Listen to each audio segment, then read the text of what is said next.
distinguished guests, it's an honor to be here, and thank you for being here in Hungary, in our beautiful capital, Budapest. Thank you for organizing this really good conference here in Budapest. As a Hungarian politician in Budapest, in front of the Hungarian press, I will speak in Hungarian, but first let me tell you 4 sentences from the Constitution of Hungary, because this can emphasize my speech, because these 4 sentences, I think, is the essence of our family policy in Hungary and our Christian nationhood. The first sentence from the Constitution of Hungary: we recognize the role of Christianity in preserving nationhood. The second one: Hungary shall protect the institution of marriage as the union of one man and one woman. And the third one: the mother shall be a woman, the father shall be a man. And the last sentence: every human being shall have the right to life and human dignity. The life of the fetus shall be protected from the moment of conception. And that's the 4 sentences from the Hungarian Constitution we adopted back in 2011.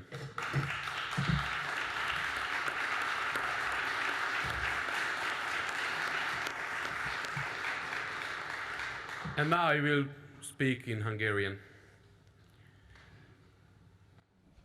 2010-ben in 2010,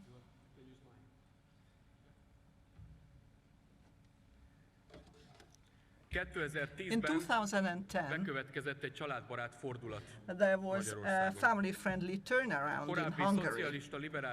The previous socialist, liberalist governance that only endangered families and didn't care about protecting life and families, didn't consider families to be an important unity of the community. And that situation changed in 2010.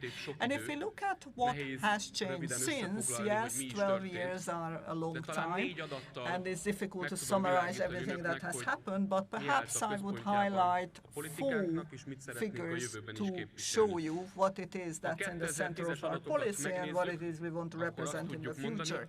If you look at data from back in 2010, we can say that since then the number of abortions, or the ratio of abortions, dropped by 43%.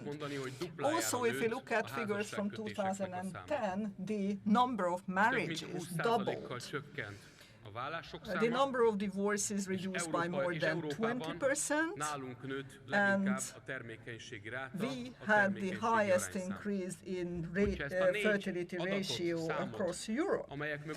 And if you look at these 4 figures, which all represent saved lives, mothers, fathers, and children, so if you look at these 4 figures, it's clear to everyone that there has been a tremendous societal change and community change in Hungary.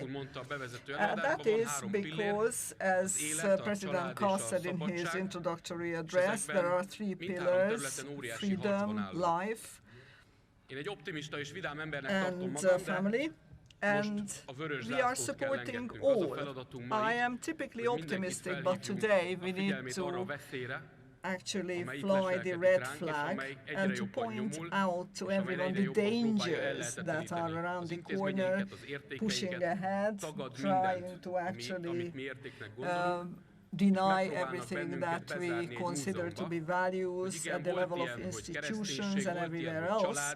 They try to lock us up in a museum. They say that, okay, there is protection of life, there is family, but we are beyond that, and all this needs to be locked up in a museum. That is not how it is in Hungary, and we are fighting for not being locked behind the dusty glass cabinet. I think we should consider what it is we can do for life. And this is where we have our struggles, because it's a culture of life against a culture of death. And we are mobilizing enormous powers to counter the trend that doesn't consider life to be value, that sees life as something that can be socially engineered and allows people to play God. And here we should call upon people not to let go of God as part of our public disclosure, discussion. So we shouldn't be scared of being stigmatized just because we use God as a reference point, as a teacher and a master. The relativization of family is an enormous problem across the world. As a member of the Parliamentary Assembly of the European Council, I can see that every kind of unit is now called a family. Me and my mineral water bottle, we are a family. So we can say that family can be anything, even though the family in real life is the smallest and most valuable unit of society that creates and carries value. It's this community that creates and carries value that we need to safeguard. We need to safeguard every kind of community, and we believe it's a task for the government to support communities, and family is the first and foremost unit and community, and all other communities start out from family. So what's the tactics of the liberal mainstream? To actually make people feel guilty. We are all standing alone, without a community, without friends, without a proper background. And after some time, people tend to think that if they go onto Facebook, log on to Netflix, or read the liberal press, then they think that they are actually going against the mainstream, and they are going the wrong way on the motorway, and everyone else is going the right way. And as a result, they will turn around and start going the wrong way themselves. So that's why we should never give up our connection with the community, and we should always find the time that we can spend with the community. And then there is freedom, which is not seen as freedom anymore, but limitlessness.